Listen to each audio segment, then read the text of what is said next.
Kamusta mga pare ko? Si Jovin ito of The Mechanicos.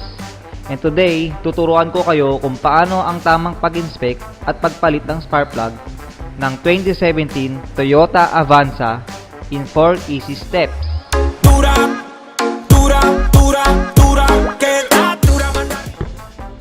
May tatlong importanteng bagay para umandar ang isang makina. Una, fuel. Pangalawa, air. At pangatlo, electricity. Ang spark plug ng inyong sasakyan ang magbibigay ng tamang electricity para sa pag-combust ng pinaghalong gas at hangin sa loob ng combustion chamber. Makikita natin dito sa picture na ito na may papasok na fuel na may halong air galing sa intake papunta sa combustion chamber. At trabaho ng spark plug ay magbigay ng tamang spark para sumabog ang pinaghalong fuel and air mixture. Ang spark plug ay may apat na importanteng parts. Una, terminal. Dito nakakabit ang spark plug wire or ignition coil at dumadaan ang malakas na kuryente dito. Insulator. Gawa sa ceramic, inaabsorb nito ang init at iniwasan ng pag-jump ng spark galing sa electrode papunta sa spark plug wire. Ground electrode. Dito dadaan ang 20,000 to 100,000 volts na electricity. Center electrode. Dito mag-spark ang nanggagaling na electricity sa ground electrode. Kailan mo malalaman na kailangan mo na magpalit ng inyong spark plugs? Ito ang mga senyales na may problema ang inyong spark plugs. Rough idle or nanginginig ang makina kung naka-idle man or running ka. May check engine light at may error code na P0301 pag nagpa-engine scanning ka.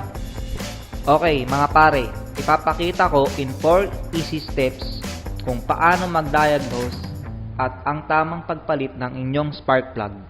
Una, tanggalin ang spark plug wire or ignition coil. Pangalawa, tanggalin ang spark plug. Pangatlo, ikabit ang bagong spark plug. At ang huli, ikabit ang spark plug wire or ang ignition coil. Bago tayo tumuloy, ito ang mga tools na kailangan natin gamitin. Una, drive ratchet, spark plug socket, universal joint extension, air gun, spark plug, and owner's manual and safety gears.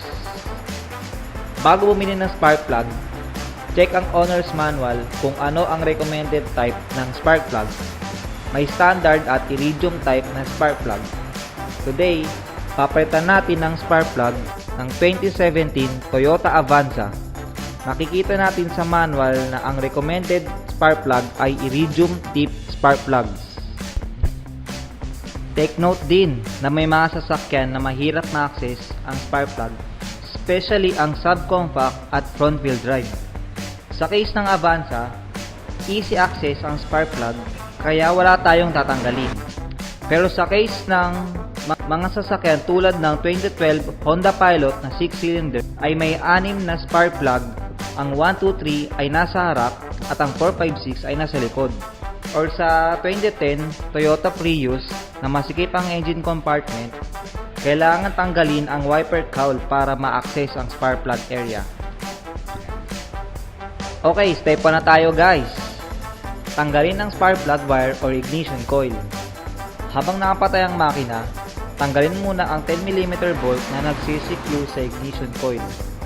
Tapos, tanggalin na ang ignition coil. Huwag tanggalin lahat ng ignition coil at spark plug nang sabay para hindi pasukan ng dumi ang mga spark plug wells.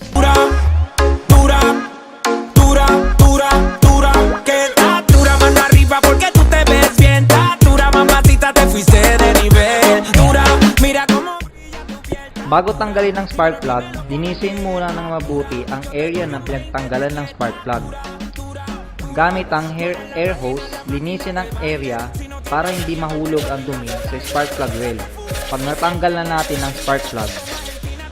Okay guys, step 2 na. Gamit ang ratchet with spark plug socket, tanggalin ang unang spark plug. Eso de que estás hermosa, te arresto en mi cama y te pongo las esposas. Tienes el toque, toque, toque. Miren el material, edición especial. Tienes el toque, toque,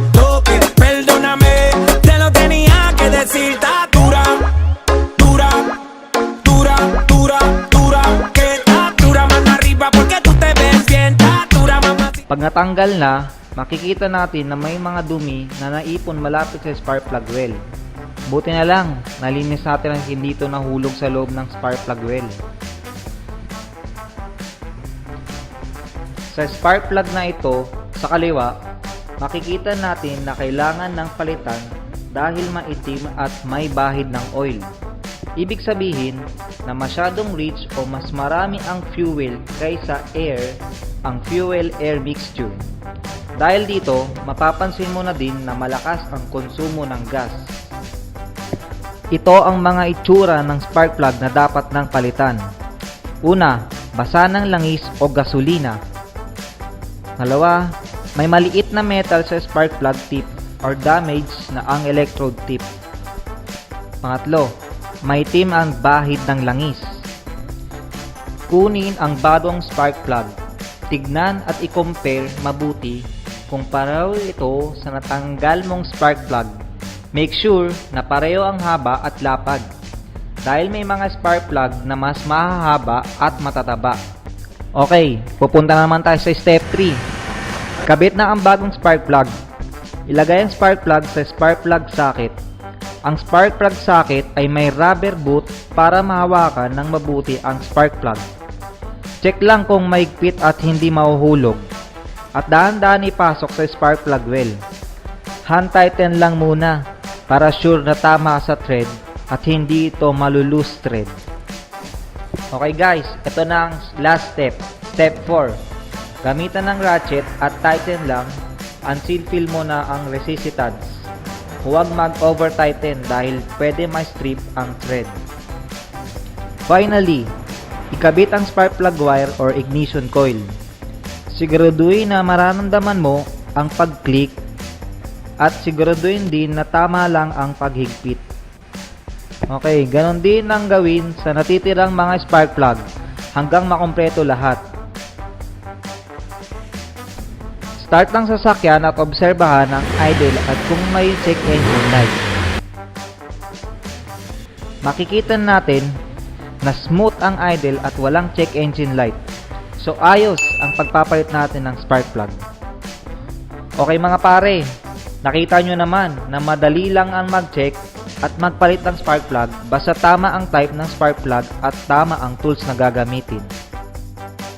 So guys, kung nagustuhan mo ang video na ito, please subscribe and like our page. Kung may mga tanong ka naman, pakisulat na lang sa comment section below. Muli, ako ulit si Joben, one of the Mechanicos, nagsasabing, thank you for watching and God bless.